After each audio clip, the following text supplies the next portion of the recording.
are glad you are here with us today. And we're going to talk about something that, oh man, a lot of us are feeling nowadays. And that is that sense of overwhelm. And, overwhelm can be in our lives at any time. Mike, hold it. I don't know if I have time for this right now. I think that I got to go get some things done. Can we do this later? Would that be okay? I mean, really, let's just do it later. I'm too busy. Well, Sam, I totally get that. I want to honor that. Would it end up being more time and all if we reschedule and do this all, or just get it done now? Well, that's a good point. All right, well, let's get it done now, I guess. But, it's going to be hard to focus. It really is going to be hard to focus. Yeah, overwhelm does that, doesn't it? Yeah, so there's a good example. Yes, we're overwhelmed.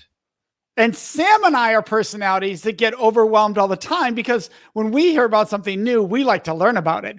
And learning about stopping you in your tracks like that too. You're like, what are you doing? Are you serious? We're live and you want to put it. Why didn't you tell me 5 minutes ago? We'll put this off till later. Yes. And when you're somebody whose mind likes to fly, overwhelm can really happen because you get into something and suddenly you want all the information, which your mind wasn't focused on before that.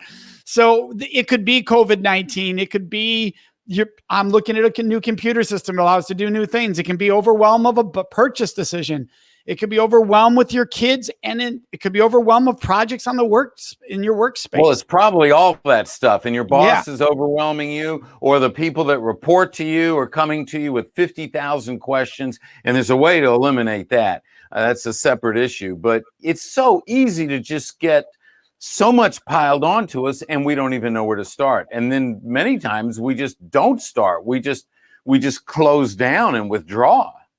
Yeah. And I think the other extreme to the close down and withdrawal is something we've mentioned once before, which is paralysis by analysis, which is you get so into the overwhelm, you don't make a decision because you just dive deeper into the overwhelm. You actually go deeper to try to hope if I go deeper, there'll be clarity instead of realizing I need to step out to find clarity. The more I dive in, the more overwhelming this is going to actually become. There's research that shows if you have more than 3 choices on a purchase, you don't buy. But if you have 3, you're good because you're not overwhelmed by the decisions.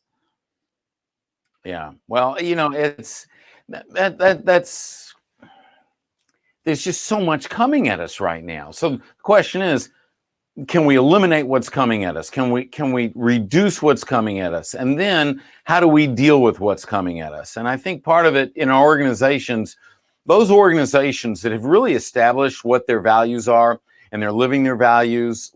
I mean, every decision's connected to a value, and where leadership has trained their people to live the values.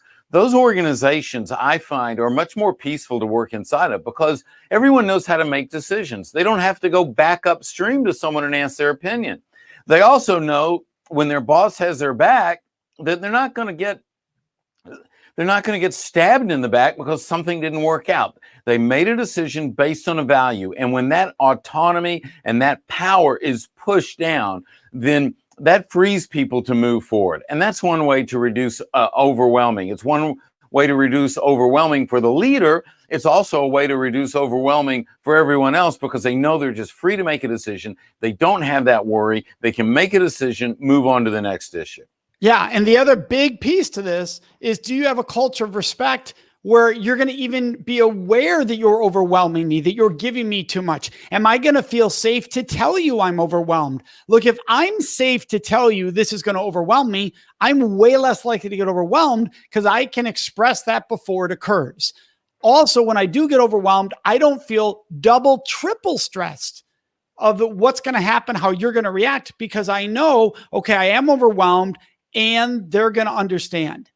And so that can actually calm me in overwhelm versus stress me in overwhelm. So the culture we set in our organizations has a huge impact on whether we are safe to express overwhelm or even for it to be caught before it occurs. Absolutely. I've got 2 books coming out where I dig into this concept actually, Mike, and it's where do we choose to focus? And here's a key in overwhelming situations. Are we focusing on the things we can control, or are we focusing on the things we can't control? If we get bogged down into focusing on those things that we cannot control, the stress, the pressure increases. That's when we start making excuses. That's when we start making stories, lies that we tell ourselves to sell ourselves and try to sell to others. When we focus on those things that we can control, then what happens is we start making decisions. And when we make decisions, we move forward.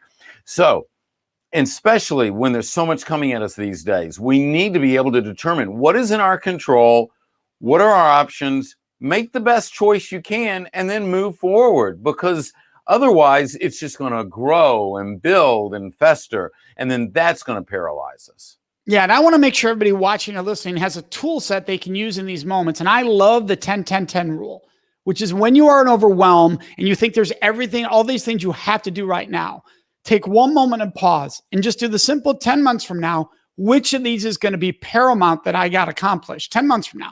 All right. And then you look and you go, all right, 10 weeks from now, which of these are they going to need done? And then 10 hours from now, how am I going to view this 10 hours from now, 10 weeks from now, 10 months from now?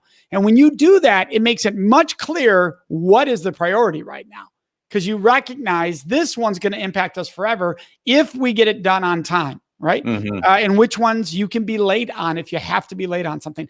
I think that's a problem with overwhelm. People think they can never be fallible. They can never be late. You might be late on a project or two. Which one is what's important?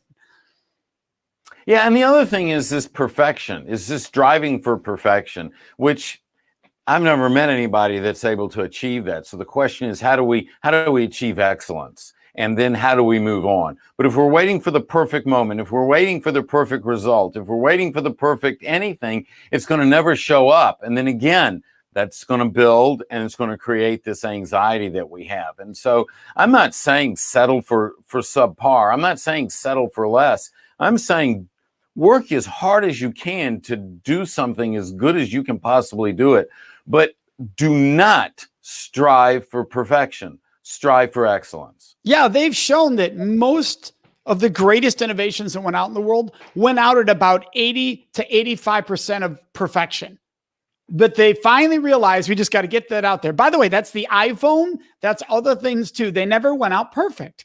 They went out at like 80 to 85%. So you're sitting there going, this has to be perfect. It will never get out. Is it at 80 to 85 and we can fine tune? All right, get it out. And that allows you to progress with it and get feedback. This is not the same today as it was when we bought our first one, right? And that's not because even it's constant improvement. Not only is there improvement in technology that's going to come down the line, but there's just we just, once it's out, once it's there, then we can perfect it. Then we can discover some of the things that we can improve. So do a great job, do your very best, make a decision, and then move on. But don't let things pile up. Love that, Sam. Thanks. I think that's a great spot for us to end this episode, so we're not overwhelming everybody with too much information. There we go. Want to make sure that you can all find us, youtube.com/Sam Silverstein, youtube.com/Center for Respect. Of course, you can also click on the bell there on YouTube because it'll let you know when we go live, which is really cool. And of course, find us on iTunes at Mike and Sam. Thank you, Sam, for an awesome discussion. Thanks, Mike. See you guys next time.